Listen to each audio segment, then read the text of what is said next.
Hey everyone, welcome to today's Program Yourself Thin podcast. Today we're talking about what to do when you have no motivation to lose weight, because it's going to happen and it's going to happen a lot. So you better have a strategy for what to do when the motivation just disappears, because this is the secret to mastering your weight. What you have done up until now, most likely, is you wait for tremendous amounts of motivation that usually come from some pain experience of you probably step on the scale, you see a picture of yourself, you catch a reflection, someone says something rude to you, you got to go to the doctors, you get really upset about your weight, you're super motivated, you jump into a really extreme plan and follow it for a little while until you quit. So that has probably been the pattern you have followed up until now. So we have to understand that the real secret to getting the results you want is to show up consistently. You don't always have to show up 100%. You just need to show up regularly. So that's the real secret, that when you have no motivation to lose weight, the secret is to have some other alternative strategies that don't require 100 level of motivation, which is the big mistake you've been making up until now, most likely, if you're a dieter, in that you need 100% motivation to start a diet, to do keto, to do Weight Watchers, to do intermittent fasting. And as soon as the motivation fades, you can't continue with that plan. So the secret is to have other options available to you as well. Another way to put it is that, yes, you can have your plan A. That's fine. You want to do your keto plan? That's cool. But have a plan B, have a plan C, a plan D even, so that when you're not motivated, you have other things you can at least do that at least keep one foot in the game. Because what you're doing is you're completely pulling back. You're all or nothing. And what you want to be is all or something. And even if that something is going for a walk around the block, drinking some water, going to bed earlier, eating an apple at lunch, after lunch, whatever it may be, as little as it may be, there is such a difference between doing something little and doing nothing at all. A huge difference. And when you start to do at least something little consistently, what happens is you start to elevate your self-image. You start to think of yourself as a person who truly is healthy and slim at the weight you want to be at, because you're always in the game. And the other thing about this approach is that you never know how little it can take to flip you into having more motivation again. And I think a lot of people, they really are very binary because they got this one extreme plan that they can follow or nothing. And there's nothing in between. But what are you going to do? Even if you are motivated, all of a sudden, you fight with your partner, you lose a job, or you got to move, or some big life thing comes up. Even if you were motivated, now all of a sudden your energy is going over there and you can't keep up the extreme plan. So when we have these alternatives, it sets us up for success and it's more realistic. Your motivation is going to go up and down, I promise you. And so that's going to happen. The question is, are you going to have strategies available to you and plan B's, C's, and D's ready to go when the motivation flags a little bit? Because the difference between doing nothing and doing something is tremendous. And when you keep doing something, it changes the way you think about yourself. And it's easier to see yourself being consistent and going forward. And over a year, this difference really starts to reveal itself, and it shows up very dramatically in your weight and how you feel. So again, the real secret here is that you're never going to be motivated 100% all the time. You're not David Goggins. We need to realize that sometimes the motivation is going to flag and we have alternate plans. And once you have that, you've set yourself up much more for better results. I hope this helps you out. If anyone has any questions, fire away. See here, make sure I feel like I'm missing something here today. Maybe I'm not. Hope everyone's having a good day. Let's see here. Make sure I miss any questions. And it looks like I did not. Yeah, on a Wednesday. I will not be as long today as normal. I'm kind of popping in here, about to head out in a little while, but I thought I'd stop in for a few minutes, make a quick video for the old TikTok and Instagram to post. But in the meantime, if anyone's thinking about weight loss here we go. How to make a plan B example. Well, that's a great question. That's fair enough. And I know that's such a weird idea for a dieter, because dieters are so all or nothing, when it comes to the weight loss. So what is a plan B? And I think you'd be shocked by how simple it is, because it can be literally anything. Because what we have to respect, okay, because I know because people think in all or nothings, anything that's not all feels like nothing. And so when I say a plan B, I know you're like, nah, that's not gonna work. That's not gonna make me lose weight. But what I will urge you to do is compare it to what you typically do, which is literally nothing. That's what I'm trying to say. So anything is better than nothing. So what's a plan B? Well, let's say you're on well, it is hard with keto, but okay, let's just say, because keto is the goofiest one out of all of them. But let's just say you're even on a keto plan. All right. And so your goal is to be in ketosis and no carbs and all the rest of it. You go and you're losing motivation. You say, shit, I just can't keep up. I'm going to eat some carbs. Okay. That's fine. How about this, though? How about I won't eat any carbs for breakfast, though? I'm just totally distracted now. I can't keep up this keto thing. I'm done with it. Okay, but let's just stay keto at breakfast. There's a plan B. You know what I mean? Like, again, I'm not trying to make this seem silly, but it's like, it could be literally anything, because anything is better than doing nothing. Do you understand? Because the keto people, I'm 100% keto, ketosis, blew it, and now I don't give a shit about carbs. You know what I mean? It's this weird thing that goes on. And the biggest damage of that is the mindset piece, and it starts to show up in other areas. Dieters are famous for this, the what the hell effect. As soon as you blow some, everything's ruined. Everything's ruined. So even in keto, which is the goofiest of all of them, well, no, it's not. Carnivore is the goofiest, but they're related. And so even that, when you can say, well, I'm going to keep being keto for breakfast, that's relatively easy for me. Even though I'm distracted, I got this other shit going on, my motivation's flagged, I got my breakfast locked down. I'll still stay keto for breakfast. Then you're not going to be in ketosis, but you can still follow, you're still reducing carbs, and so that's an example of it. But the plan B, C, and D, because even plan B is not enough most of the time, folks. We need a couple plans. You just never know how demotivated and frustrated you may become. And I don't know, times in my life, sometimes I'm just doing the tiniest little thing, but I'm glad I kept that up. So 1008 JK says, nothing validates the 6-second rule than the second bite of a donut. First bite is heavenly, second bite is very sad. So true. That is so true. That is so true. I've been kind of going through that myself with the donuts. Like, I don't know. I've just not been enjoying them as much lately. I think one I got, it was like, I don't know if it was a little old or something, but I don't know. You ever get like one of those donuts, you just like taste the oil in it, and it's like, I don't know if they're because they're old or what's going on, but it's just weird. That, and I think I've been reading about, I tell you, I know I get people on here sometimes, and it's like, they think something's healthier. They think what they're doing is a good idea. I'll let them know that's actually not healthy. That's not a good idea. And they're like, oh my God, I feel so tricked. I feel so stupid. They never feel stupid. We've got the resources of multinational billion-dollar companies aiming all of their resources to trick us with things. And when we're able to learn and realize something isn't what we thought, or something's not healthy when we thought it was, that's just part of the process. You know what I mean? That's part of the process of mastering your weight, is to work your way through all the bullshit that we're stuffed in our head our whole lives from these food companies and diet companies. What's up, Mario? Thank you. So yeah, it's a never ending. I mean, I've been studying this stuff obsessively for 30 years, and literally this week, the last couple days, I have read things that I didn't know about. One is about the donuts at the place that I get them at, which I thought they were making them fresh there. And now I feel like an idiot because they're not. It's trickery. And the other one is a book called Swallow This, which is about industrial food production. And man, when you study this shit, I don't even care.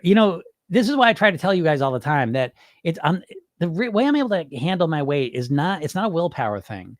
It's a mindset thing. I've learned so much about food that it just changes how you think about it, and it changes what you crave and how you want to eat.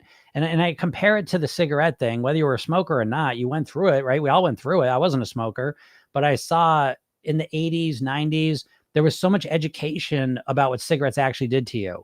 And what's up, Lorena?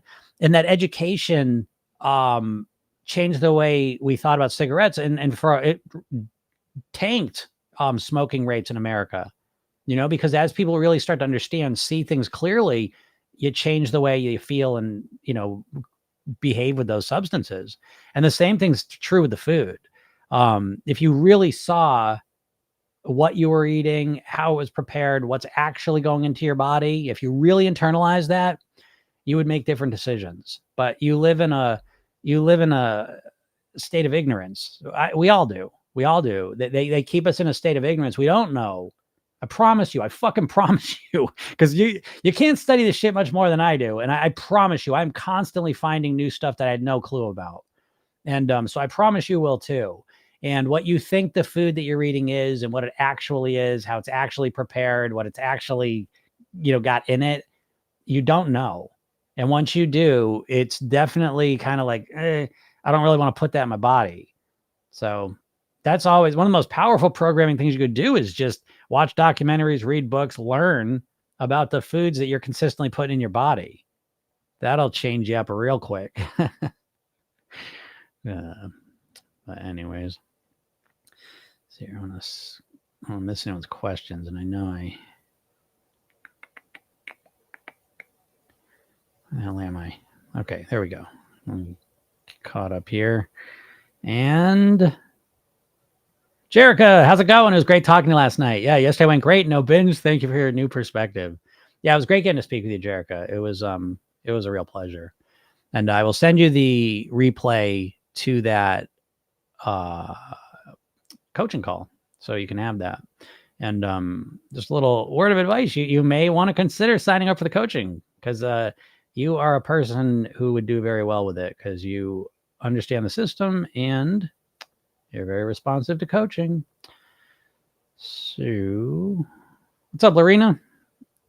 Let's see.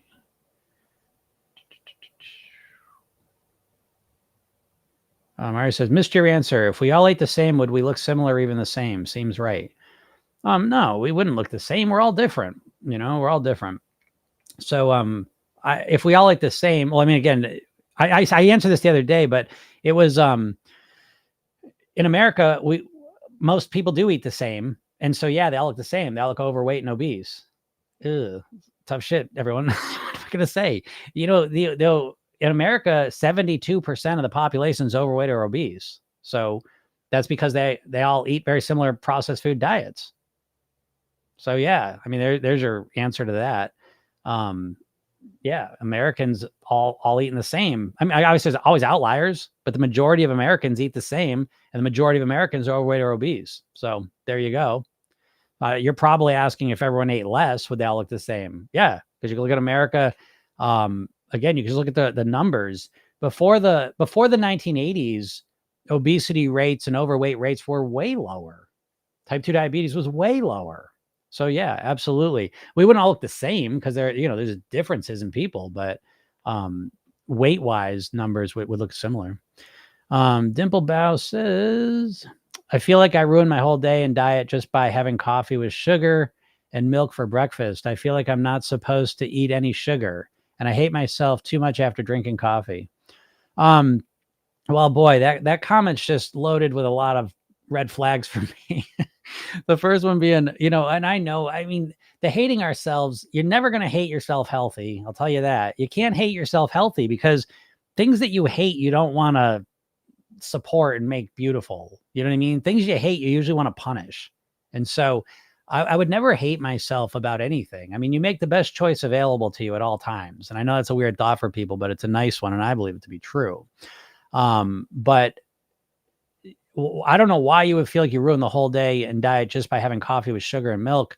And if you did feel that way, why don't you start working on not having coffee with sugar and milk?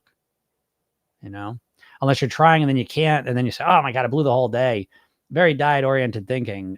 So I'm sure you've tried that. I'm going to assume, I'm sure you've said, okay, this coffee and sugar and cream and milk and stuff is ruining my day. So I'm going to skip it. And then you try, and then you can't do it. And then you drink it, and then you feel like shit, and it ruined my whole day. So I'm going to assume you've tried to not do it. That'd be my first suggestion, obviously. But the next suggestion is if you feel like I can't give it up, the first thing I would do is I would say, that's fine. I don't have to give it up because there's the 3 R's of weight loss: reduce, replace, remove. All right. So you've probably tried to remove it and you haven't been able to do that. A lot of people do this. But you have the other things. You have replacement and you have reducing. And those are probably going to be better strategies if you have been unable to remove it. Okay. So reduce and replace is I'll still use milk and sugar, but I'll cut them down by 1/3. That's usually a percentage that very few people will really notice. And then once you get used to that after a week or two, then you cut it down by another 1/3. Can you imagine, folks? You know, it's so amazing when all of a sudden you approach your weight loss with that fucking dumb diet mindset. We have to do everything perfectly on day one, which is it's so stupid and you don't even realize it. But anyways, I'm going to talk about that. So that's the first thing you could do. Next thing, you could replace it. You know, I don't know how you feel about milk, but maybe if you had oat milk or almond milk, maybe that would be a little different for you. You know, still milk, but it's a little different. Maybe make it easier to kind of move your way away from it. So, you know, that's my first suggestion. The next thing is, in addition to that, replacement or reducing, is that I'd probably add something healthy with it. So, okay, I'm drinking, you know, I'm having coffee with milk and sugar in it. I don't feel good about doing that. But you know what I'm going to do? Because I'm still doing it. I want to do it. I'm going to start reducing it a bit, but then I'm going to eat a banana afterwards. That's something healthy, you know? So I like to do something healthy with it, because most dieters, they're always so fixated on what they have to stop doing bad that they don't really have much energy or focus on what they want to start doing that's good. And it becomes very unbalanced. So yeah, those are a couple suggestions for you. Mario, no, got that one already. Mario says, also, I'm at my goal weight. Forgot to mention yesterday, but gosh, I don't know if it's body dysmorphia. Well, congratulations, Mario. Yeah, it's body dysmorphia. Why? Because you don't feel, you still feel like you got more weight to lose. You don't look the way you want to look. Is that why? Pretty fat bitch. I like that. I lost 60 pounds this year. I did watch your live sometimes. Can't say it's unrelated. All right, let's screenshot that then. They always joke, hypnotist, as a hypnotist, you're trained to take responsibility for any change that happens within 5 square miles. I'm joking, but yeah, sure. I'm sure listening to these lives doesn't hurt, you know, but congratulations, 60 pounds, you know, even when I help my clients, even my private clients who I work with privately, it's always them doing the work. You know, I'm certainly here to help around, and, you know, do what I can to motivate and help you see through the bullshit. But at the end of the day, it's always you, you know, it's always you. I can say this stuff and I say it. Some people listen and take action and some people don't. And so the fact that you've taken action, regardless of whether that was part of it or not, great job. And now the secret is maintenance, you know, master your maintenance, you know, so that's wonderful though. Good job. Connie, what's up, Connie? How's it going? I haven't seen you in a little bit. How things been? Been busy? I'm sure summer's busy for you, right, with the kids and everything. So yeah. Mario says, I lowered my goal weight, so now I'm trying to lose 15 more. All right. Yeah, I mean, good job, Mario. Why not? Give a shit. Play around with it. You know, you don't know. I say this all the time. People don't know. They really don't even know what their goal weight is. Most people really don't know what their goal weight is. I know you don't believe me, but it's true. Joy says, for the reasons you're talking about is how I stopped buying potato chips. I don't desire to eat them anymore. Yeah, I will tell you, I was just reading about industrial frying operations and my desire for potato chips went, whoop. Oh, yikes. Oh, man. It's just crazy sometimes when you really, I don't know, it's all so hidden. It's just like the tobacco industry. I mean, if you ever want to know where we're at with the food, just look at the tobacco industry. It's the same exact thing. And all the bullshit they did and all the, you know, shenanigans and tricking us, it's times that times a million with the food industry. And we're just always tricked, you know. What's up, Jim? How's it going? Jim says, I tried to go from 8 to 18-hour fasting, and oh my God, I did it. Felt good, but the only problem is I binged like crazy for some reason, but still proud. Come on, Jim. For some reason, what could the reason be? What could the reason that Jim binged like crazy after he fasted for 18 hours? I'm laughing and I'm joking, but it's because it's funny. I mean, it's funny. It's funny, right? Because I know Jim's a smart person. I know you're all smart people, but it's like, it's funny to say, like, I pushed my fasting from 8 to 18 hours and I did it. I was so proud of myself, but then I binged like crazy for some reason. I don't know why. I don't know why. It's like, that's the funny part. Come on. Right? Isn't that the funny part? Huh? It's like saying, like, I held my breath. I held it for 45 seconds. I held it for a minute. I got to a minute. I couldn't believe it. But then I took a giant gasp of air. It's like, well, yeah, no shit, you know? But that's why, Jim, again, I always want people to be proud of themselves, you know, but I don't want you to be too proud of yourself because that's probably not a sustainable strategy. So I had someone write to me the other day. They were asking if I thought the program was a good fit for them. And they go, I've been doing 22 and 2 and I've lost 40 pounds so far. And I said, well, that 22 and 2 shit, that's not going to last. So if that's what you want to do with this program, it's probably not going to work. So I would definitely, if you want to do this, I'd hope you're flexible with that. Cause I don't think you're going to keep up 22 and 2. I'll just say it. And yeah, they didn't get the program, but that's fine because I don't want people like that to get the program. It's not for everyone. My program's only for certain people, people that are overthinkers, people that can see a better way. There's the smarter way. But anyways, Jim, I mean, it's good to play around and choose things, but 18 hours of fasting. I don't know how long you do that. Gamma says, can I continue duped starting on Ozempic? Can I continue duped? Not sure what that means. Can I continue duped starting on Ozempic? I would love to know what duped means. I mean, I know what duped means, but in this context, I'm confused. I can't even hazard a guess what that might mean. Can you continue to be duped on Ozempic? Maybe. Let's talk about that. Yeah, absolutely. The only thing Ozempic's doing is making you less hungry. You know, it just changed your mindset too. They're finding that out.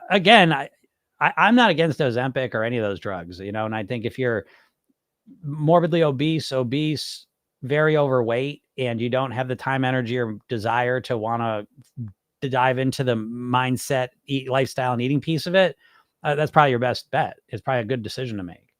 But the Ozempic, you know, what it does to us, I mean, it's going to have these other effects that we don't know about yet. But what it does is increase your GLP-1 hormone, so you're just not hungry. Your body produces GLP-1 hormone naturally. This produces it unnaturally, raises it up to higher levels, and whatever. But you'll still be duped by food if that's what you were asking. What's up, Jonathan? How's it going? Oh, it's my guys on here. This is why I don't work with a lot of guys. I will be honest. I do have a couple private clients I work with, but the majority of my clients in the program are women. And it's exactly for the reason. The three of the guys that are on here all the time are all doing extreme shit, you know, which is fine, you know, but we'll see where it goes. But Jonathan's got a good reason for it, and he's prepared, you know. But anyways, what's up, Paula? Watching the movie Eating for Tomorrow. Maybe I need to go plant-based. Yeah, Paula. I mean, again, you know, I'm very clear about this. I'm not here to, I very intentionally do not promote like a vegetarian diet or plant-based diet. I mean, I certainly promote plant-based whole natural foods for sure. I'm not anti-meat. I myself am a pescatarian, pretty much a vegetarian vegan, you know, but my program is Self-Thin's diet agnostic. You know, I work with people that are carnivores and keto in the program. So I will work with anyone to help them do what they want to do. That being said, in my 30 years of studying nutrition, I believe that a plant-based diet is the healthiest, best one. But you don't have to agree with me on that. You know, I can still help you lose weight. But yeah, I think that, and again, I don't want to be the vegetarian vegan guy. That's not my main message here. You know what I mean? But it's something I obviously believe in because it's what I do. But yeah, Paula, we can talk about that on a coaching call. And I think the more movies and documentaries you watch, and the more you look into food, I think it's very difficult not to end up in that place. Now I'm biased because that's where the place I ended up in, watching all these movies and studying all this stuff. But yeah, I think that a plant-based whole food diet, I don't know how one can argue with that.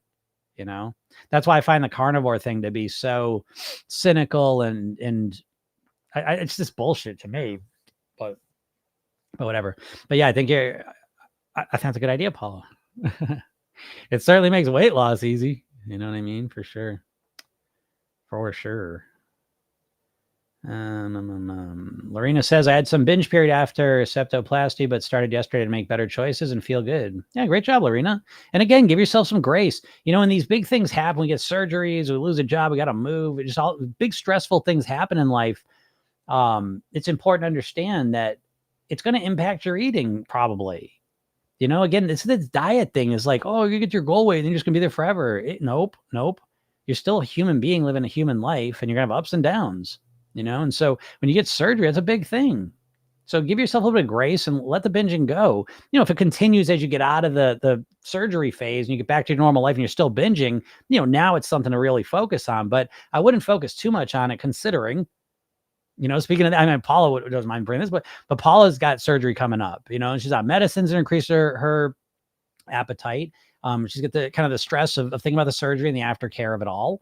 And and she's doing great, but her eating's not as good as it was, 2 months ago before the surgery and all the rest of it. So, I mean, this real life is going to impact us. And I think the idea that, well, no matter what's going on, you should just eat perfectly is such a toxic way to look at things. And it's not accurate. It's not real. And I think it sets people up for failure. So again, Lorena, I'd have a little bit of grace with yourself. Understand that that's probably part of it. But, keep an eye on it too as it moves forward. What's up, Heather? Hey, Jim, I finally worked on my sleep and stress. So ready to try the 8-week program again. Super, Heather. Yeah. Shoot me,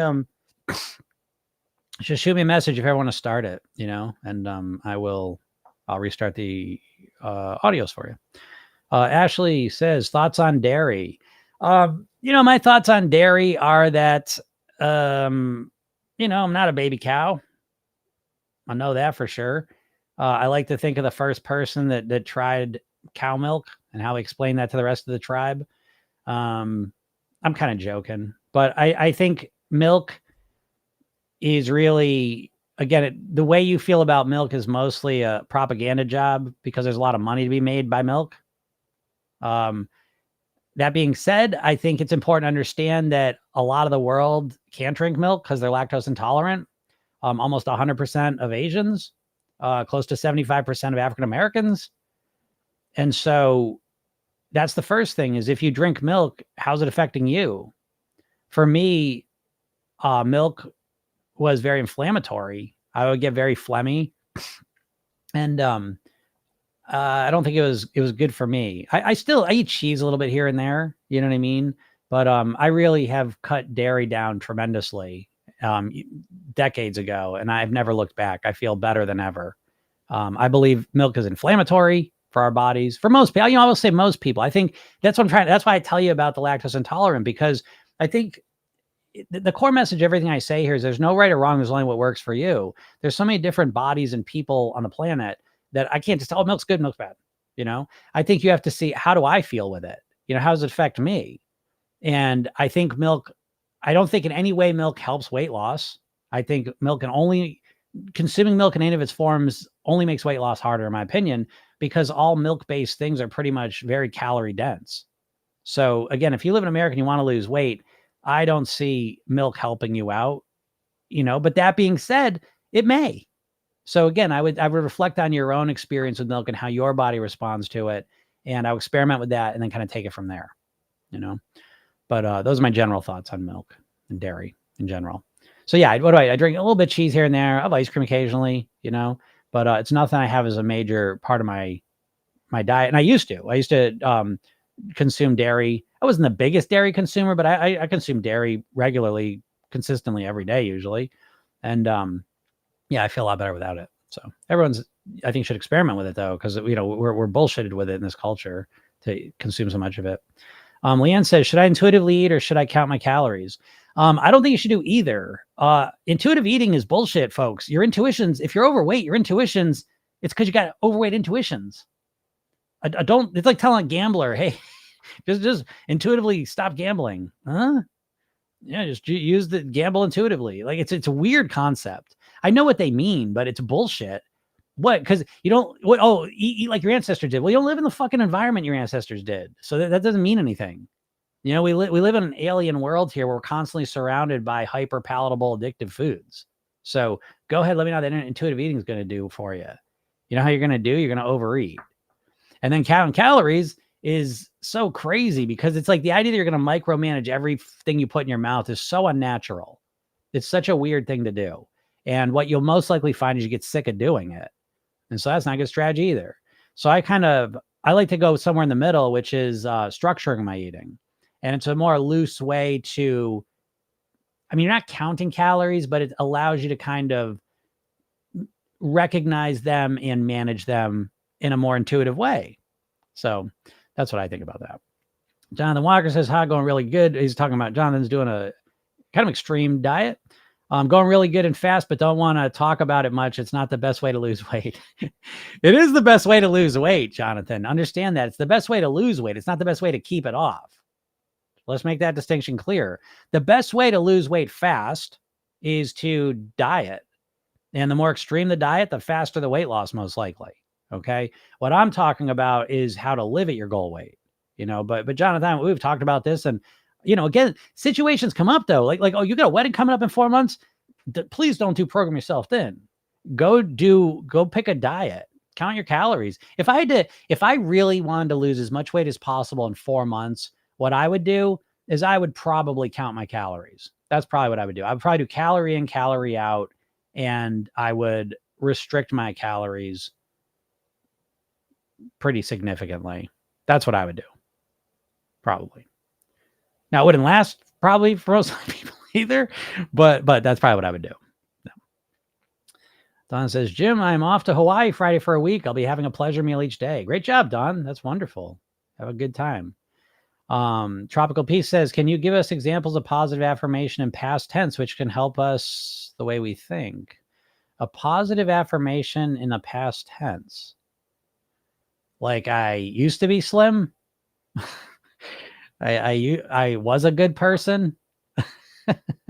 I used to love myself. I don't know what you mean. That doesn't sound good. I used to love eating healthy. I don't know. That doesn't sound good. And a present tense might be better. I love myself. I make great food decisions. I want to be thin and healthy. The present tense ones sound better, but I'm not sure if I understood your question. But positive affirmations, and I think affirmations as understood by most people are bullshit. So don't think you're something's wrong with you if you've tried affirmations and the whole time you're like, this is bullshit. This is bullshit. This is because I always think those are like, I call that the internal affirmation to your affirmations, right? So you're like, oh, I make healthy food choices and I'm slim and healthy and I'm happy. And you're saying that. And there's a little voice inside of bullshit. That's bullshit. This is bullshit. This is fucking stupid. This is bullshit. This is bullshit. If you feel that way, stop. It's not helping you at all. You're never going to convince yourself. Right. So, in Program Yourself, then we have mantras, and it's a completely different thing. It's not what it is. It's like the same thing, just wrapped differently, sort of. But the mantras are, they're specifically designed because the way our brain thinks, we think in heuristics, which are just shortened phrases that mean something to us. And so mantras, that's what really the hypnosis piece of my whole program is built around mantras. And there's no program on the planet like it, the hypnosis piece.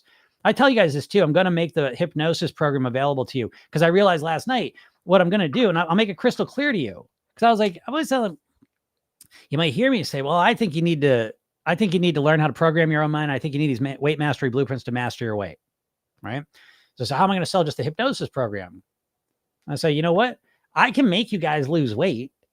And I don't know, it's funny, like the evolution of thoughts and stuff, but God damn it. What's going on here?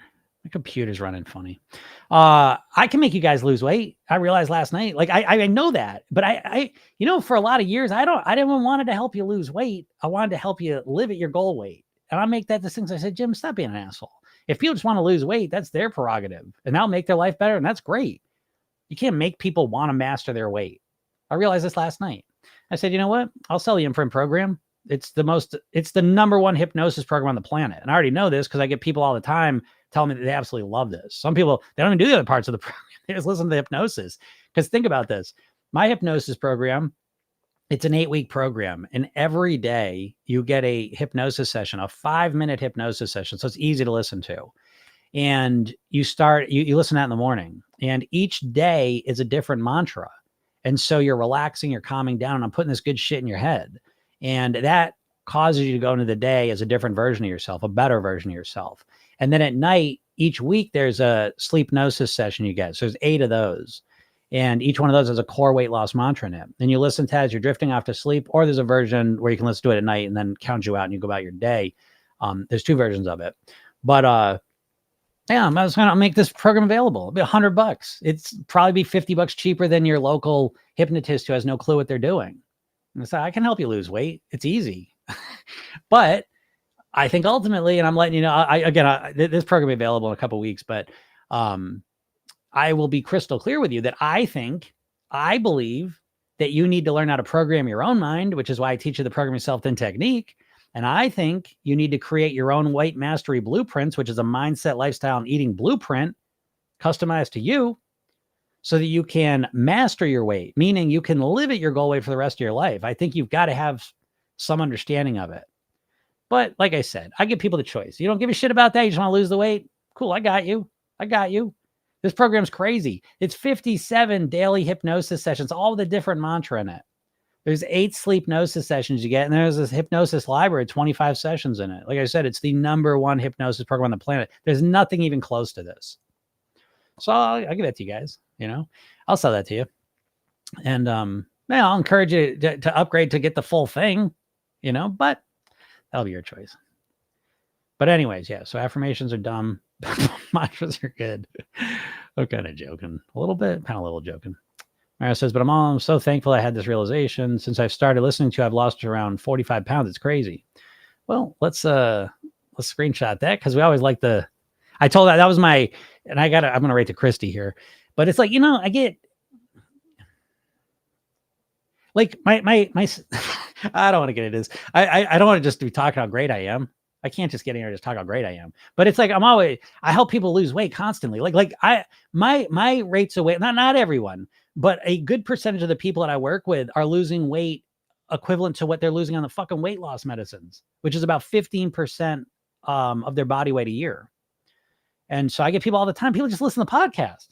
A lot of people in programs, oh my God, I lost this. But it's like I'm always busy talking to you guys. I'm never like talking to the people that lost the weight so I can show you, you don't believe it? What about this person? This person. I get so many testimonials, and I've kind of neglected them like a dumbass. I have probably 200 screenshots of people telling me how much weight they lost listening to this. And it's like, I just keep them in a cave somewhere. No one can see them. But anyways, yeah, Mario, great job. I mean, that's amazing. 44 pounds is awesome. And Mario says, since I started listening, I lost around 44 pounds. It's crazy, even with overeating every once in a while. Yeah, you don't need to be perfect. My biggest message of all to you, you don't need to be perfect. Your thought that you need to be perfect to lose weight is probably one of the most toxic, sabotaging thoughts that you have. Great job, Mario. I'm super proud of you. Yeah, Don says, I can't get my tortilla chips. I get one with 4 ingredients that I can read. Yeah, for sure. I do the same thing, actually. I eat tortilla chips. Red Hot Blues. That's kind of the chips I will occasionally eat. Kind of says, yes, practicing maintenance through the mayhem of summer, and it's working because of everything PYT taught me. Yeah, that's awesome, Connie. You're a superstar. I'll take a picture of that too. That's awesome, Connie. Because, again, you're not going to believe this, folks. Did you diet or just want to, if I'm not losing weight, I'm not doing it. But the Program Yourself Thin, we learn how to kind of navigate the seasons of life. You know what I mean? So it's like, if you got a bunch of little kids and they're all in school, and all of a sudden it's summertime and they're all out of school, it ain't the best time to be losing weight. That's a maintenance mode for most people. If you're super motivated and able to do it, cool, knock yourself out. But for the vast majority of people, most of your energy is going to these kids, and you're all discombobulated with your schedule and all the rest of it. So I think that it's really important to recognize there's seasons of things and approach them with that understanding. You're not always the same person. I don't know why I have to say this out loud, because don't we know this? Dimple Bow says, how do I take a notice if certain food is causing inflammation inside my body? I've had huge belly since childhood. I'm trying to find out if I have cortisol belly or it's just inflammation. I mean, yeah, sensitivity awareness is one of the key things we teach in the program. And it's I always say awareness precedes change. And so having awareness is really, I think, the most necessary tool to create change. And so I don't want to give you some just basic ass answer, but it really is like you start becoming more sensitive. How do you become more sensitive? Well, you have a clean day. You know what I mean? Take one day where you eat well. You're clean. You eat as little processed food as possible to none, and notice how you feel. You know what I mean? And then the next day, go ahead and eat your bullshit you normally eat, but notice how you feel. Really becoming aware of the consequences 6 seconds after you take that last bite is really the key strategy to start developing the sensitivity of which foods actually feel good and which ones feel bad. So what's up, Deanna? Deanna says, that's me right now with the summer season. I feel so out of sorts with the routine. I do too. I feel that way right now. My eating is holding strong, but my work routine is completely I was talking about this last night in the coaching call, but I'm working probably 15 hours less a week, at least. I'm spending more time doing stuff, and just everything's off. So, even my work, I ease off on my expectations of myself. How can I expect the same thing on myself? I'm working 15, 20 hours a week less, even though part of my brain's like, so what? Just work faster. Just work. It's like, shut the fuck up, you. You know, we all got that voice in our head. Don't you know that? You know what I mean? We all got this voice in our head. It's like, shut the fuck up, you. All you do is bust my chops no matter what. Shut up. Thank God I got the coach voice I developed. Coach voice comes in. The coach voice, my coach voice says, shut the fuck up. Shut up. Shut the fuck up. Shut up. You're working 10, 15, 20 hours a week less so you can have this time with your kids. You're going to have that forever. Fuck the work. Work will be there. It'll be fine. Oh, I love that voice. That's what we do in Program Yourself. In a nutshell, you learn how to influence the voices in your head. Yes, you have voices in your head. You're not crazy. We all talk to ourselves, but the voice trying to get you to lose weight is a miserable bastard. Right? It's probably your mom, your dad, whoever disciplined you growing up, and you get this, come on, you suck. You're not going to do it. You don't care. It just makes you feel like shit. And that's the voice you're relying on to get you to lose weight. Good luck. You know, you need to have a warm, supportive, encouraging, no bullshit voice in there, you know, supporting things. It gets you much better results. But great job, Connie. Yep, there's phases of things. Lorena says, I think I'm finally maintenance pro, almost 7 months being the same weight. Now let's lose fat cells. Ah, there you go, Lorena. You know, technically you don't lose fat cells, just so you know, you just shrink them. So unless you get liposuction. But anyways, great job, Lorena. I'm more, to me, again, I gauge things on a different scale than the average dieter. But to me, it's like I'm more impressed by people maintaining for a long period of time. So if you maintain your weight for 7 months, I think that's wonderful because that's a firm foundation, you know, and to build on that, you're in a much better spot. So great job. Oh, no. Jim said, oh, I sound dumb again. I thought you'd be proud. I mean, I'm proud that you did it. Like you proved something to yourself. But, and again, Jim, understand, I went through the same shit. I used to be famous. I would do challenges. My wife and I would do challenges. They're like, oh, we had this one time we lived in this place, this giant loop of a hill, and it was a lot of walking, and I forget how many miles it was. But like, we're going to do this 30 days in a row. We did 30 days. The 31st day, I never did it again. So it's like, again, it's like that's the dieting mindset where it's like, oh, I'm going to do this crazy thing. And it's like, we get all excited about it. And it is exciting. That's the funny thing. One of the biggest challenges of programming yourself then is it's very anticlimactic weight loss, you know, because you dieters, come on, I want it to be really hard. You want your weight loss plan to be really hard because you associate the harder it is, the faster I'll lose weight. So deep down, you want it to be hard, you know, and program yourself is just so easy. That's actually a challenge for people. It's like, I don't understand. It's so easy. I'm losing weight. I don't even know how. I don't know. And it's like, you could tell they're disoriented because the way they've always lost weight is always this, come on, but that's unsustainable. You know, so again, Jim, I'm proud of you for doing something. You pushed yourself and you did something, but as far as a weight loss strategy, it's horseshit. I mean, it's unsustainable. So again, and what you did really is the dark underbelly of intermittent fasting for a lot of people is that, yeah, you didn't eat for 16 hours, but then you were so fucking hungry for the 8 hours that you binged and you ate just as much as you would have if you just eaten for 16 hours. I can't tell you how many intermittent fasters I've had that are like, I don't understand. I'm not eating for 16 hours and I'm not gaining weight or I'm not losing weight or I'm gaining weight. And it's like, yeah, because you're overeating during the 8 hours. Intermittent fasting really, at the end of the day, is just a tactic to compress your eating window so it may make it easier to eat less calories, you know, but there's a million ways to do that. And that's a stressful way. But don't feel dumb, okay, Jim? It's always just a process of learning. Leanne says, hi again. How can I know if I should honor my craving or I should try to move on from it? That's a good question. I think that's a really good question. I will tell you, my experience has been that a lot of times, I'll tell you my most like pattern-oriented craving I get is a craving for something sweet after I finish dinner. I noticed that's a pretty consistent craving for me. But I've also learned that if I don't eat something sweet within 15, 20 minutes, say, the craving just passes. And I find that interesting. So to that point, I think, Leanne, I think you play around. You play around with your cravings. I think different cravings are different. I think different situations are different. But I'd start playing around with your cravings and honor the cravings sometimes, see how that feels. And sometimes move on from, let me just go do something else and see if the craving just passes, you know? Because you just never know. I mean, everyone's different, you know? But I'd play around with it. And I think that's the first step to really learning how to interact with the cravings. Is it just something just keeps like getting worse and worse and worse and worse and worse and worse? Because it's not, you know, cravings going an upside down U shape, folks. I know, see, like when they're going up, it feels to you like it's going to go up forever, but it can't go up forever. Your nervous system has a capacity, you know, and so every craving follows a upside down U shape. It feels like, oh my god, oh, okay, now it's gone. So it's up to you. I mean, some cravings I think we honor, and some cravings we let pass, and that's a very vague answer. But I think it's up for you to decide which cravings you really want to change, and which cravings you want to honor. I know that's a little unsatisfying, but that's what I think. Yeah, Lorena says, actually, it's really first time in years when after 7 months, my weight is actually a kilogram less than in January. Yeah, Lorena, that's what I'm saying. That's such a big difference. And that speaks to the a longer time frame. You can really approach this with a much different mindset in a much different way. And I think that is, I think it's such a big deal, Lorena, because, when you stay at a weight for 7 months and you maintain for 7 months, I know you're frustrated, I haven't lost more weight, but what's really going on that's really important is you're starting to reinforce a different self-image in yourself, because you start to say, oh, holy shit, oh my God, each month you're like, wow, I didn't put the weight back on. And that's making you more comfortable at this weight. You're again, it's the base camp analogy, right? If you climb Everest, you don't just climb to the top, you climb to base camp and then you acclimate. Then you try to climb to the next base camp, acclimate.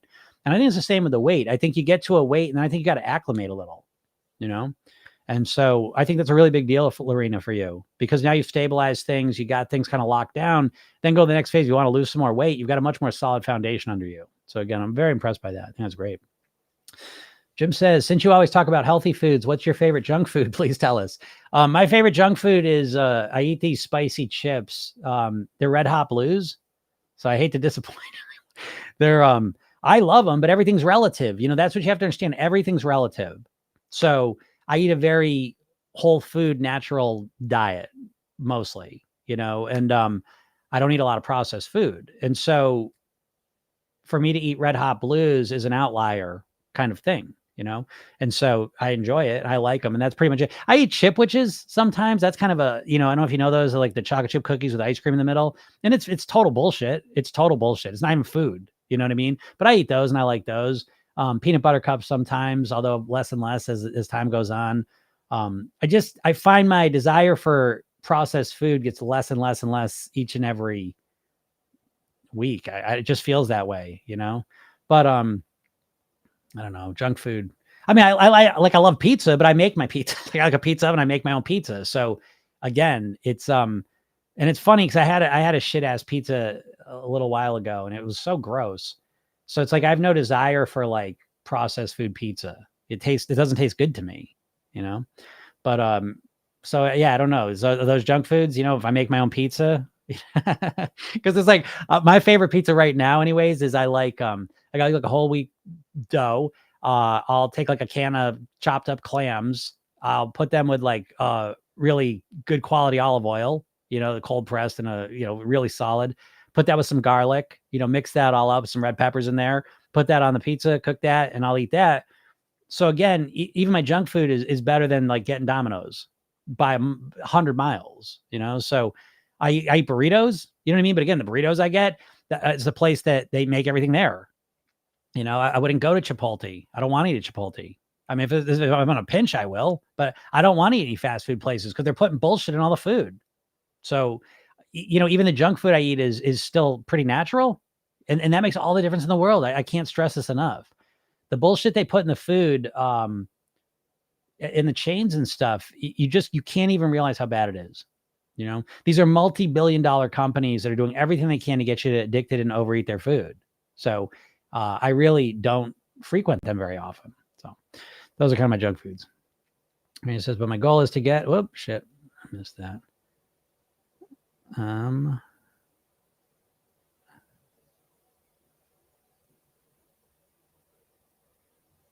Let's see here. My goal is to get double digits before end of the year is in kilograms. Yeah, it's a good goal, Arena. You can get there. Don says pescatarians where I landed, but I'll still do meat now and then. Yep. Yeah, Paul says, just seeing what we're doing to the earth and farm-raised animals and fish. Ugh. Yeah, folks. Again, I'm not sitting here to guilt you into eating better and not eat animals, but watch one documentary. There's a saying in the vegetarian world that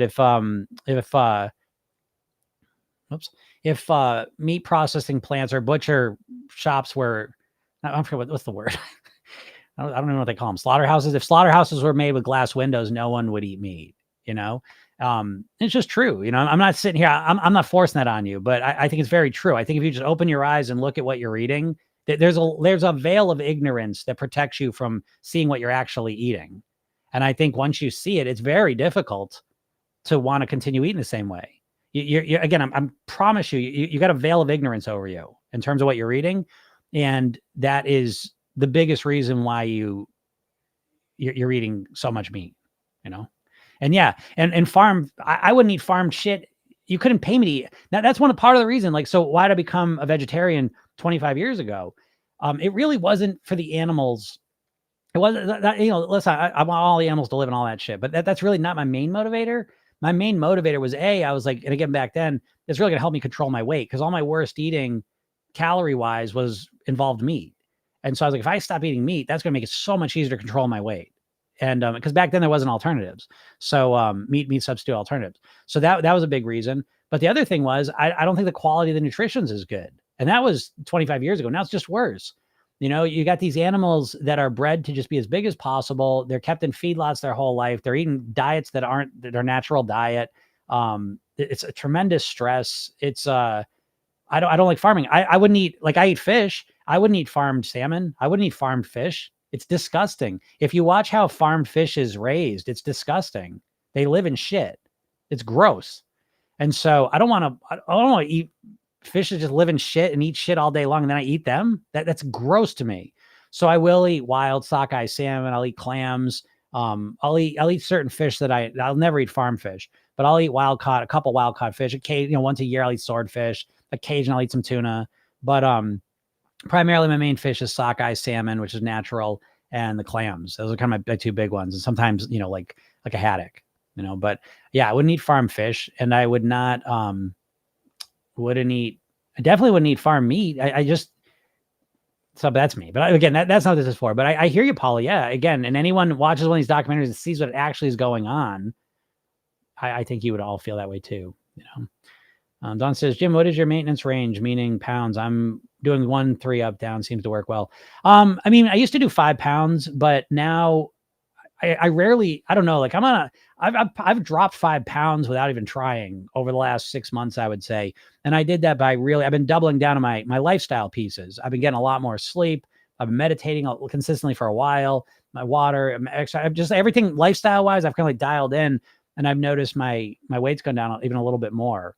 But so I, to be honest, I really haven't even been weighing myself, but I usually do 5 pounds, but yeah, 1-3 is fine too. I mean, one's a little, cause 1 pound's nothing, but it's up for each person to figure it out. Have you ever talked about Atomic Habits, Tiny Changes, Remarkable Results? James Clear, loved it. Yeah. Atomic Habits is a great book. I like that book. I will tell you, I love James Clear and I like that book a lot, but I teach about habits in my program, and I love the tiny habit thing. And when we talk about that, there's another book called, now I can't remember what it's called. It's 1% something. Let me look it up real quick, because I'll tell you about it, because I think it's wonderful. And come on. Oh, God damn you. It's I am in a technical, there it is. All right. I know I'm not. Okay, hold on 1 second. 1%. Where are you at? Are you kidding me? Okay. I'm going to do this a little differently. All this is going to be very anticlimactic. I'm not going to... Oh, shit. It's called The One Thing. My bad.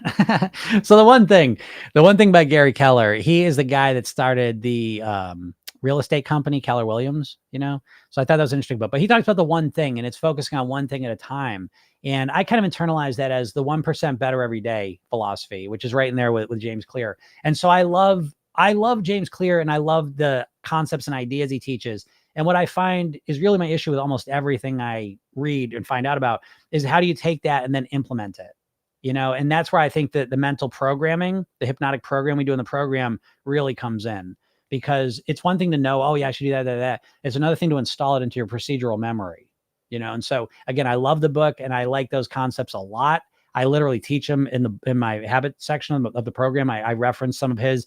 Another great habit book, actually, that I think is even a little bit better. Because again, I love James Clear. I love the concepts and ideas are all great, but how do we go from concepts and ideas to practicality, to actually doing it? And I think Charles Duhigg wrote The Power of Habit. And I would put that right, if not even a little bit better. I love that book. It talks about the habit loop, and I reference that as well. So yeah, I've taught lessons on Atomic Habits, and I think habits obviously the cornerstone foundation of change. So yeah, I think it's a super duper book, and I like the One Thing and The Power of Habit as well. I think if you like that book, I think you might like those too. Boy Mom Life says, for weight loss, is it really only healthy eating, or is it you can still eat what you want? New here. Constantina, another fellow Greek. All right. For weight loss, is it really only healthy eating? Well, okay, this is kind of a multi-layered question. Technically, right? So I always use this as an example. If you're in jail and I'm the warden and I control your eating, I can feed you Snickers bars and McDonald's, and I can make you lose weight. Okay. Because I'd be in control of your calories. So if I cut your calories in half, but those calories were candy bars and fast food, then you'll lose weight. But in the real world, where I'm not controlling your calories, if you start eating unhealthy food, you're probably going to eat a lot more of them.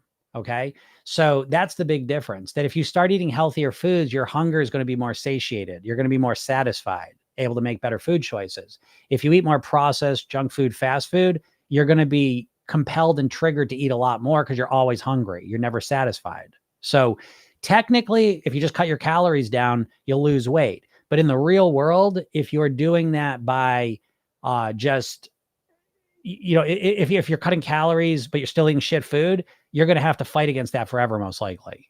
Whereas if you start to train yourself to eat healthier, more nourishing foods, you feel more satisfied, and it's easier to eat the right amount of foods to manage your weight. So I hope that makes sense. JK says, can you tell us about your Farm Box experience? Yeah. So the Farm Box experience is, and I've been calling it a CSA, which is how I know it, but it's a farm share, right? So that's the more common name for it, I think. But the farm share has been absolutely incredible. And so what this means is, you pay some people, you pay the local farm down the street, and it's an organic farm. You pay them a certain amount of money, and for the 20 weeks, you get food fresh off the farm. And this one is so amazing because on top of that, there's a pick your own area. So every week it's different pick your own. This past week, I picked blueberries, and fresh picked organic blueberries. I ate the shit out of them. I'm eating them like crazy. I absolutely loving them. 2 weeks ago, we picked strawberries, fresh strawberries right off the thing. It is amazing. What I've done until now, the only pick your own I've done is apples. And I thought that was incredible. And I've had gardens and stuff here and there over the years. But this has been absolutely amazing.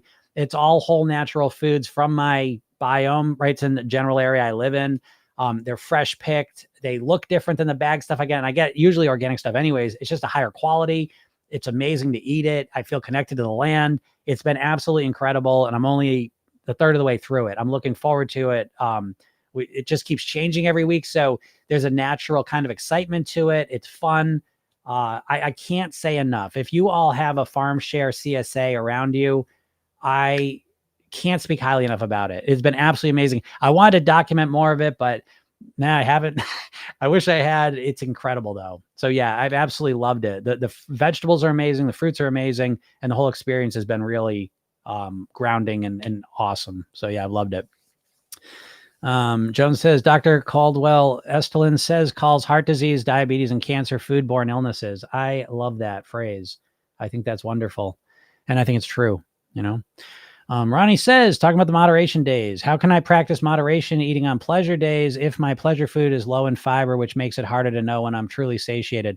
Well, that's where the structure comes from, Ronnie. So, a bit of when we have the pleasure days in the program and we're eating more, maybe processed foods, maybe junk food, whatever, the way that we're moderating it is from experience, so maybe last week I overdid it with that thing. This week here, I'm going to make sure, I consume a bit less. So it's more of a conscious driven process than it is your body sending you the signal. So, Randy says, does protein help more with satiety, or is fiber more helpful? I think they're both helpful, but I think fiber is the bigger one. I think you've all tried your protein. And here's the big secret. I think you're all getting tricked with the protein, because I can't tell you the number of people that are eating protein bars trying to satisfy themselves, and they're always hungry. Protein bars are going to make you hungry because companies sell protein bars so they can sell lots of protein bars. So I think that fiber fiber is kind of the Trojan horse. If you start eating more natural fiber, you're going to do it. You're going to simultaneously, I hope, start eating more vegetables, fruits, greens, beans, whole grains. So I think if you start eating more of those, you're going to feel a lot more satiety. So I think, yes, protein's important. I think fiber is more important in our culture, in the context of America, because all the processed foods have taken the fiber out of their foods. Fiber doesn't process well. And at the same time, it creates satiety. All the processed food companies took the satiety right out of the food, so that you're always hungry. And now the medical companies are selling your satiety back, literally. So I think fiber is the bigger one for most people, but I think protein is important too. So yeah, past, present. Sorry, thanks. Yeah. I'll skip that for now. Kathy says, I only like Snickers bars. No, that's fine then. If you only like Snickers bar, then that's a great place to be. You know? Michelle says the audio is not working. Everyone else is working for her. Lorena says, I checked one calorie calculator and I found out that I need to eat so many calories right now. Like I need to maintain my goal weight. This was mind-blowing info. And now I understand much more the live your life like a thin person. Right, Lorena? I'm so shocked by that. People never think about maintenance. So I guess they don't, it hurts my head. I'm going to let that go now, but I'm glad you realized that. Rebecca says, I bought your program and lost my phone. Still haven't gotten back into my emails. That's terrible. What's going on? That sucks, Rebecca. So, well, shoot me a message. I mean, you can't get back in your emails. I got locked out of my Facebook account for like 2 months. So I feel you there. That sucks. I mean, what you could do, you can still get into the membership area, however you access things like that, and then just listen to them. But yeah, the email is important. So I would guess what I would suggest is maybe go set up another email account. Just do whatever you used before and just put a 2 after it, Gmail, and just use that maybe for now. And you could forward that to your other one or whatever. But let me know if you set up another email account, Rebecca, just let me know and I'll put the new email in there and get you going. Okay. Kathy says, you're absolutely great. Well, thank you. Appreciate you saying that. Yeti says, does chia water help lose weight? No. Connie, can't wait to get back to our regular schedule and dive into weight loss mode. Oh, I hear you, Connie. But even that's fun too, because think about it. You're getting this like deep motivation and excitement to want to get back to your regular mode. So again, I know it's frustrating now because you want to get back there, but enjoy your life now. Enjoy these times and moments. And then, when the time comes back and things chill out, you dive right back into it with all the excitement and energy, right? Yeah. Sometimes I'm going to ride a car when cravings. Most of the time it helps. I even been in front of shop finally and gone away without chocolate chips. Nice job, Lorena. That's good. Paula says they stop saying slaughter and say harvest them. Yeah. Yep. There's lots of words they use to distract us and confuse us. Don says I downloaded Fiber Fueled. I haven't heard that. I'll check that book out. Digital Dollar Den, 48-hour fast once a week. That sounds ridiculous. That sounds like a ridiculous bloobs. That sounds ridiculous. So 48-hour fast once a week sounds silly. Because, I don't have to, do I have to say why? Go do it. Go do a 48-hour fast and let me know how it goes. And then let me know how excited you are to do it the following week. That's funny. Oh, look at that. A little link to the old PYT-CSA. All right, there we go. Maybe we did document it. Maybe it was documented. So you can click that link and go find out. Digital Dollar Den says true. All right. Well, that was easy. I like when things are easy. I just say, no, that doesn't make any sense. Yeah, you're right. Thank you. John says, I would never leave Minnesota in the summer because of all the fabulous CSAs and farmers markets. Yeah. It's just like, if you never really are tapped into the farmers markets, and I'm kind of, I'm a little bit of guilty of that myself. I'm kind of, and that's a funny thing about change. It's like I do the CSA and I do the farm share and, I'm like, man, this is great. But then the other way, yeah, you should have fucking done this 10 years ago, you jerk. It's like, it never stops. But I'm glad I'm doing it now. And it really is. It's a game changer for me. So again, it's better than I ever would have imagined even. And I've done them before, by the way. I had done one probably 14 years ago or something, but it was a different one. And I was in a different place. I think I'm ready I eat more vegetables now. I think that's part of it. This one's better as well in the sense of the You Pick thing I love. The food's just phenomenal. So it's been just amazing, you know. What was your weight at your heaviest? I was 54 pounds heavier than I am right now. So I don't like to go into specifics because people get caught up on specific numbers and stuff. But yeah, I was, and then 12 years ago, I put 25 pounds on, I dropped that. But yeah, so been doing this way for a while. But yeah. All right, everyone. I got to get out of here, but thank you so much. I appreciate it. I love the comments. I can't wait to get fiber fueled. Never even heard of that. I can't wait to find that out. Oh, here we go. BR says, I've been doing 22.2 IMF. Hey, wait a second. I think I was just talking about you. Are you BOB from the VA beach? I think you are. But anyways, BR said, yeah, okay. Yeah, right. I was just referencing you. Believe it or not. So BR says, I've been doing 22.2 IMF intermittent fasting, and I have hit a plateau. I've lost 30 pounds in the first 4 weeks, and now you're not losing any weight. Yeah, I mean, it's hard to even correct that because it's such a dramatic shift, So this is what I was writing back to you. I think I made you a video actually even. But I was saying, that the 22.2, I don't think that's a good. And I'm not, listen, I want to make clear. What do I always say? There's no right or wrong. There's only what works for you. Okay. And I still believe that. So if you love 22.2, you're just loving it, thriving, everything's killing it. That's one thing, but if you're struggling at all with it, if it feels intense, feels kind of, if it feels hard, it's a very intense way to try and lose weight, yeah. Okay. So I don't know what your experience of it is. But if it is stressful, if it's hard, 22.2 is 22 hours of not eating and 2 hours of eating. So it's an intermittent fasting protocol where the average one is like 16 off, 8 of eating. Bob here wants to lose weight and needs to. I mean, in a difficult situation, weight wise, health wise. And so I get the intensity. But it's okay. So he says it's not hard, but now only 1 pound last week.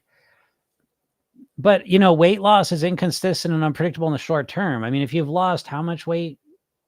30 pounds in the first 4 weeks and then 1. So I think it is hard. I think it is hard for you, but I think what's happened is you're so fixated on the fast weight loss. What most people do, dieters, is they trade the pleasure of the food for the pleasure and excitement of the scale going down. And, when the scale's moving down 10 pounds a week, holy shit, I can do anything. I'll just stop eating. Oh, this is great. And the second we hit a 1 pound week, it's like running into a wall. And what if you hit another week like that? Where are you going to be at? How easy is 22.2 going to be next week if it's 1 pound? I mean, impossible. So don't tell me it's not hard, because I know it is. You don't go from the situation you're in to just chopping. Yeah, for sure. But I get it. I wrote, nothing tastes as good as weight loss feels.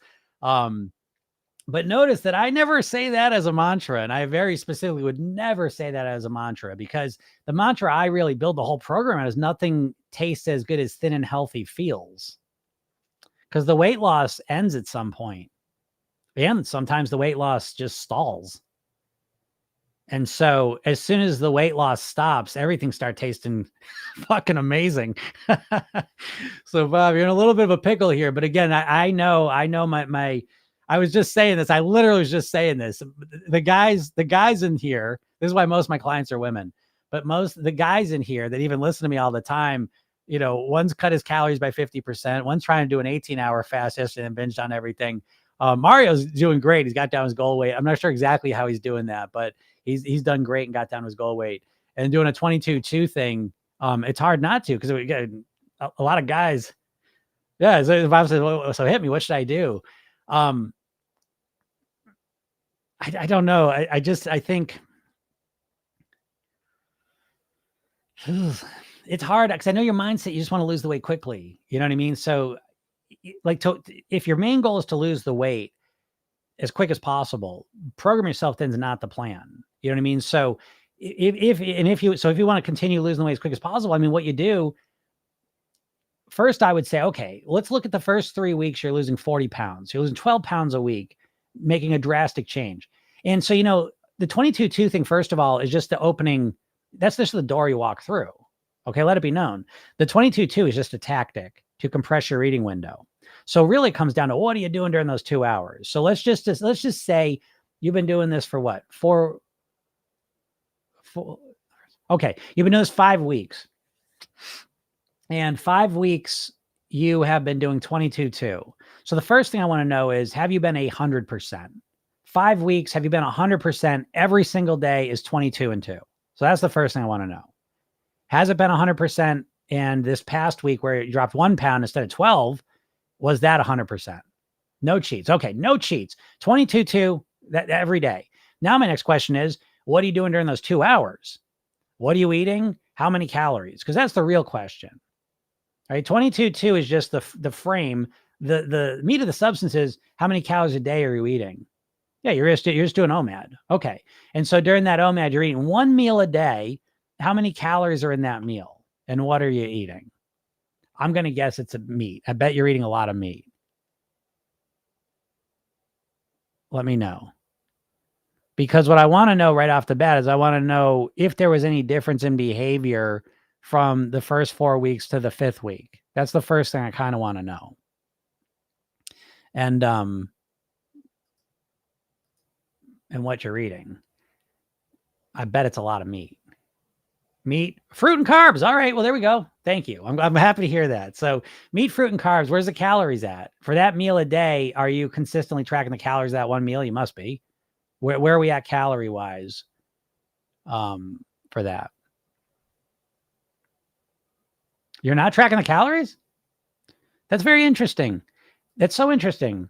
You know, like it's funny to me because people get so specific and so intense. And again, understand, you know, OMAD's intense.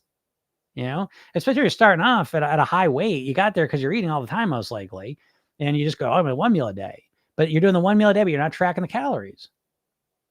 Whatever's on hand. Oh, okay. So that's what I would suggest to you. Because I think, you know, I mean, obviously, and I want to just point this out. Like, I don't think Program Yourself Thin's for everyone. You know, and I don't think Program Yourself Thin's really, although, I mean, you could kind of do it with, I just wait. You might do the hypnosis program when I release that. It might be good. But you want to lose weight quickly. And so what I would say, I would not eat whatever's on hand. Okay. I think that's not good. If you're gone this far, doing 1 meal a day, doing 22-2, I would track the calories too. Right. If you're really serious about wanting to lose all this weight, because now we don't know. Just because you do 22-2 every day doesn't mean shit. Because if you're just eating whatever's on hand, and this is what tends to happen. So again, listen, I'm still here for you in a month when all this shit falls apart potentially. And I don't want it to. I want you to go ride off into the sunset, right to your goal weight doing this. Okay. But if for whatever reason you start eating more and more and more, and that's what I think is probably happening, you know, if whatever's on hand is the answer, I'm thinking probably during those 2 hours of eating, you've probably increased your calories over the last week. That's what I think. And that's what normally happens. But I don't know, you know? So I would absolutely start tracking calories. I mean, shit, if you're going to do, you know, you're doing, oh, there is some bad stuff in my meal, then that's okay. Again, I'm not against this, and understand this isn't the way that I would suggest. Again, I'm more about weight mastery than I am just about rapid weight loss. So that's why I think you want rapid weight loss, and I'm not going to try and convince you that this way's better. Okay.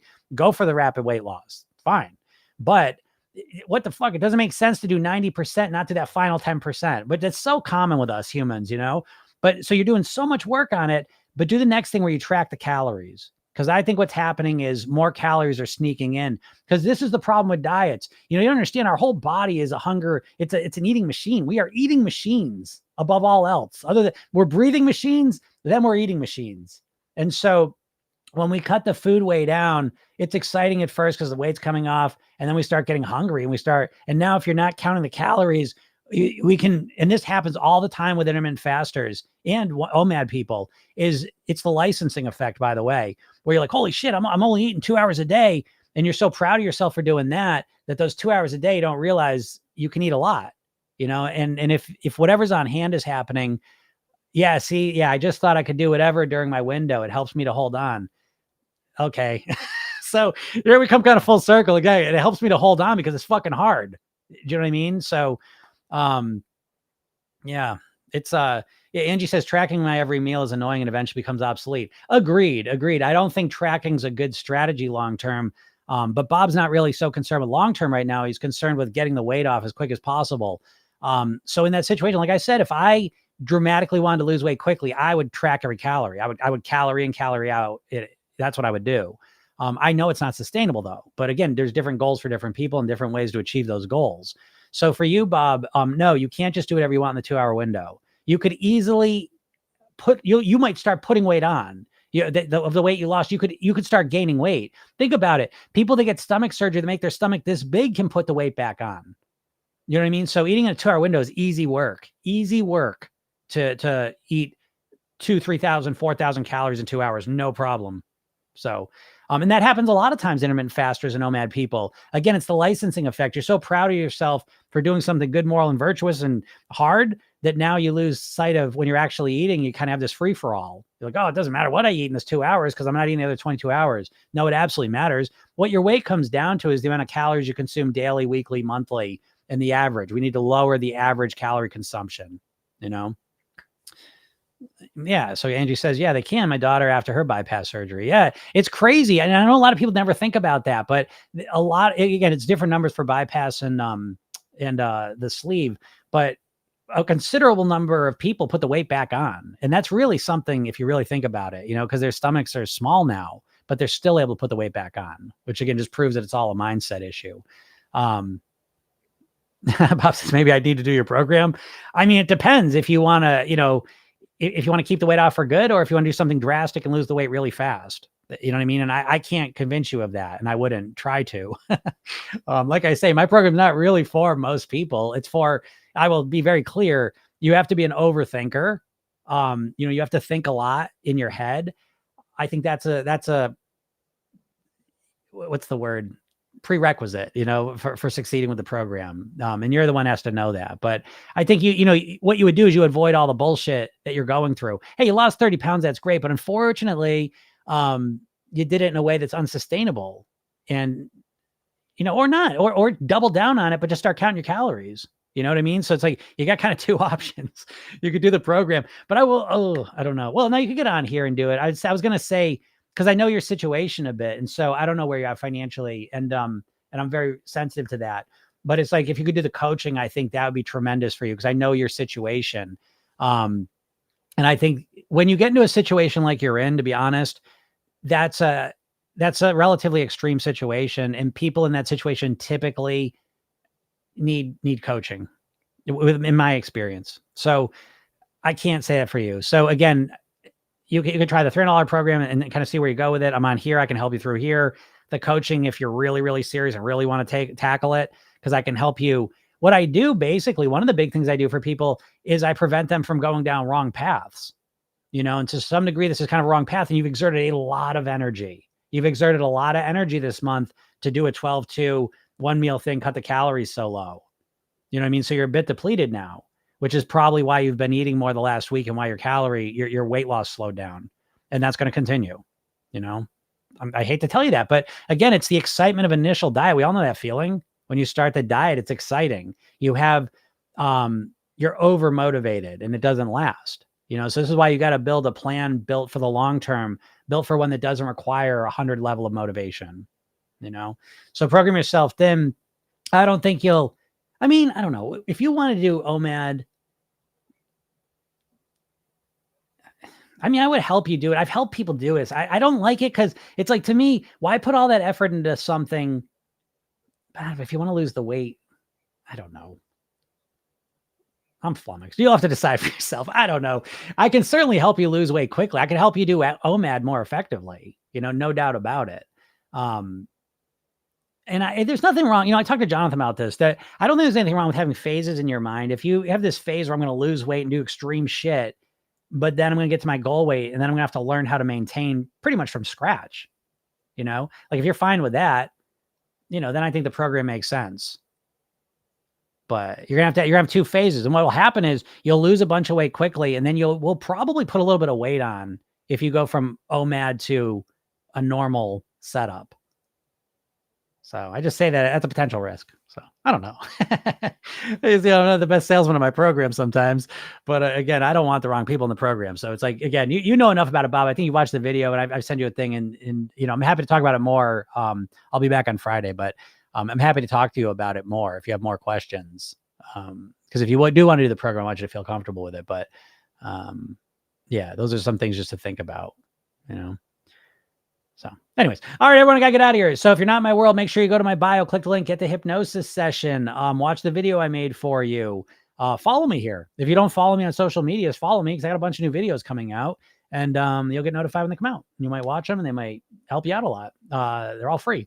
If you go get the hypnosis session, that's free. Watch the video, that's free. It's all free. Emails, all that's free. The program's not free. You gotta invest in that one, but feel free to do that if you choose to. And then the podcast is Program Yourself Thin. It's on the podcast platforms. Go listen to it. Doing live every day. So if you want to get in here, ask questions, feel free to do that. All right. So thanks so much, everyone. Have a super duper day, and we'll talk soon. Bye.